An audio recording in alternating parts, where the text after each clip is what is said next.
Hi, I'm Kenneth WAJDA. I'm a professional photographer here in Colorado. Welcome to another one of my photography talks. So today I want to talk about another idea for making photographs when you're working in the street. I think of themes sometimes, and I look through my photographs and I start to see certain themes that exist. And one that I see a lot is working. And to me, I've talked about how street photography has to have a good story. A little cleverness doesn't hurt. Humor is a great thing. But sometimes just the honest depiction of something and somebody, the genuineness of it. I'm thinking Walker Evans.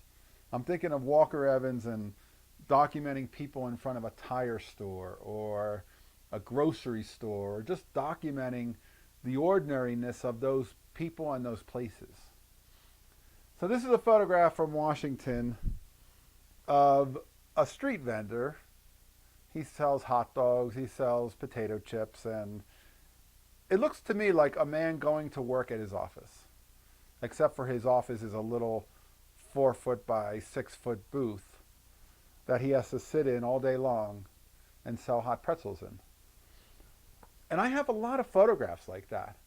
People with their vending. And I find that, to me, those are Walker Evans photographs. Those are storytelling photographs that say, this is who we are. This is street photography in a non-spectacular photograph. It's just a clean composition, good storytelling, and it's a good project. I think that I would love to have people from around the country photograph all the different vendors in all their towns. It must look different in different places. The things they sell in Alaska can't be the same things they sell in Florida. The things that I see in my travels are different from places that you may go, or when we go overseas. It varies so much. And what we're used to seeing here, sometimes you can almost not even think to photograph it because you might see it all the time. But it's important to photograph those things because things change. In 50 years, there may not be vendors sitting in a booth on a cart, on a sidewalk, because we've gone high tech and a drone will drop it into your lap, that hot pretzel that you're looking for. I hope not, but it could happen. And the idea is, again, we're looking for story ideas, looking for things to photograph. Photograph the vendors. Photograph the people who are out and about and working the sidewalks. And if they work 8 hours a day doing that, I have a photograph of a man working a hot dog stand in Denver, and it just looks blazing hot out.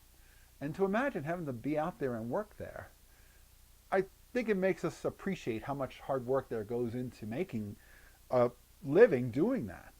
And it's a fascinating look into, we get to stop time and look at that person and really stare and look at all the detail of their cart and say, wow, that's what they do.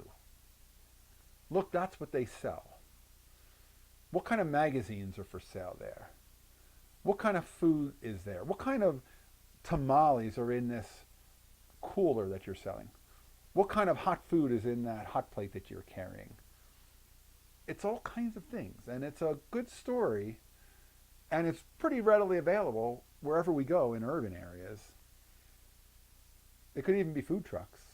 But the point is to document that lifestyle and the people who are working in those places, going to work, but working outside in the street, in the rain, in the snow, in a little tiny booth.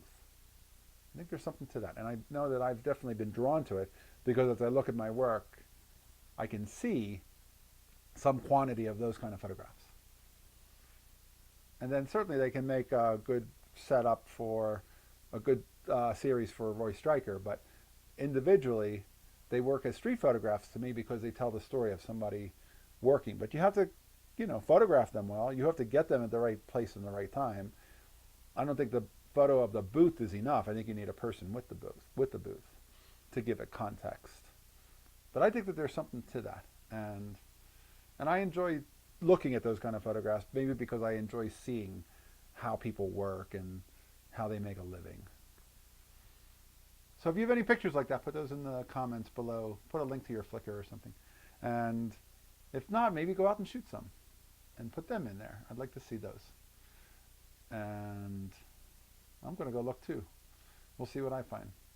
All right, that's today's photography talk. If you're enjoying these, hit the subscribe button. If you can contribute just a little bit, please hit the Patreon, and thanks so much for watching. Here's to another great week of photography, and here's to great light.